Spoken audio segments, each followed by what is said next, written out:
আমি মোটামুটি video edit করি, কিন্তু ভিডিও এডিটিং মানে প্রপারভাবে করার আমার অতটা এক্সপিরিয়েন্স নেই। আমি আজ 3 বছর ধরে, মানে এডিটিংয়ে আমি 2 বছর বছরখানেক ডিজাইন করছিলাম। তারপরে চ্যাট জিপিটি, তারপরে মিড জার্নি এগুলো আসার পরে আমি আমার ওল্ডার পিসি যেগুলো ছিল ওটা আপগ্রেড করে আমি এডিটিংয়ে শিফট করি। আসলে আমি ভিডিও এডিট করি আজকে 2 বছর, এবং এই 2 বছরের মধ্যে আমি কোনো জায়গায় জব করিনি। তবে আমি বাড়িতে বসে অনেক সিঙ্গেল প্রজেক্ট করছি, দেখা যাচ্ছে 3-4টা প্রজেক্ট করছি, তারপরে আবার বসে রয়েছি, আবার করছি, আবার বসে আছি, এইভাবে চলছিল। আজকে 2 মাস একজনের এজেন্সিতে ঢুকছি। সেই এজেন্সিটা ধরতে গেলে বড় ভাইয়ের মতনই, তার এজেন্সিতে আমি ঢুকছি, এবং সে অনেক ভালো মানুষ, খুব সুন্দর ট্রিট করে সে। কিন্তু কাজের যে একটা প্রেশার, এখন আমি এটা বুঝছি।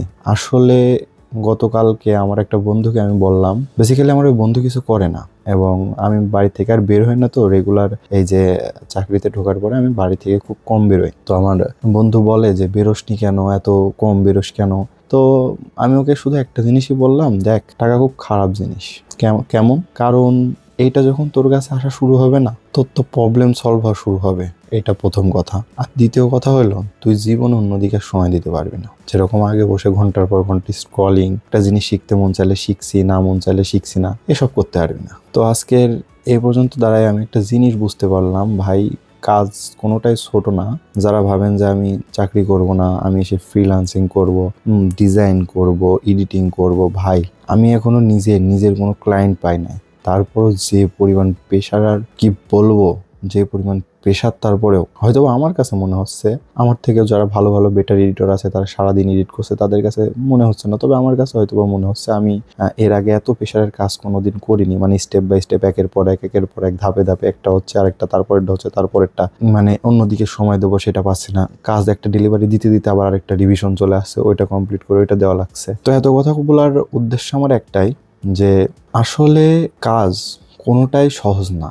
আর কাজ যদি সহজই হবে তাইলে মানুষ আর কাজ কারোকে দিয়ে করাইতো না, নিজেই করতো। প্রতিটা কাজেরই একটা ওয়েট আছে। চাকরির জায়গায় যারা আছে তারাও ঠিক আছে, এই কাজে যারা আছে তারাও ঠিক আছে। কাজকে ছোট ভাবার দরকার নাই। এখন আমি নিজের সাথে নিজের একটা আমার কমিটমেন্ট ছিল যে আমি এটাই করব। তো আমি এখন ভাবছি যে আমার উপরে শুধু স্ট্রেস বলা চলে না, চাপ, কাজের চাপ কি আমার উপরে আসছে? আমার থেকেও তো অনেক বড় বড় এডিটর আছে যারা বড় বড় চাপ নিচ্ছে, তো তারা কিভাবে আছে? তো এগুলোই আমার একটু জানার বিষয় ছিল। এই জায়গায় আমি একটু ল্যাগ খাচ্ছি কাজ করতে যাই। হ্যাঁ, এই জিনিসটাই আমি ভাবছি ইমপ্রুভ করব।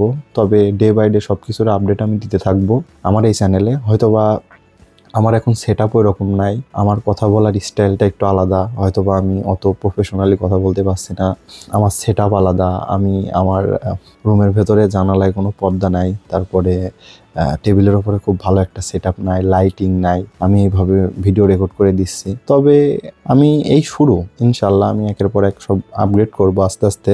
তবে চেষ্টা করছি যে নিজেকে আপগ্রেড করার, ইমপ্রুভ করার, যেটা কাজ হিসাবে নেওয়া, স্ট্রেস বাদ দেওয়া। কাজ যখন থাকছে আমি রেগুলার কাজ করছি, না থাকলে করছি না। মানে ওইটুক সময় জন্য কিছু একটা শিখবো, সেটা হচ্ছে না। মনে হচ্ছে যে একটু বসি, রিল দেখি, মানে মাথাটা এতটা গেছে। তো সবকিছু ইমপ্রুভ করবো, আরো কথা বলবো, এই আর কি। আজকে আর আমি আমার চ্যানেল সাবস্ক্রাইব, লাইক করার কথা বলবো না। বলবো যেদিন সেট আপ ভালো করবো, ইমপ্রুভ করবো, সেদিন হয়তো বা বলবো যে লাইক, সাবস্ক্রাইব। তবে আজকে আমি বলবো না।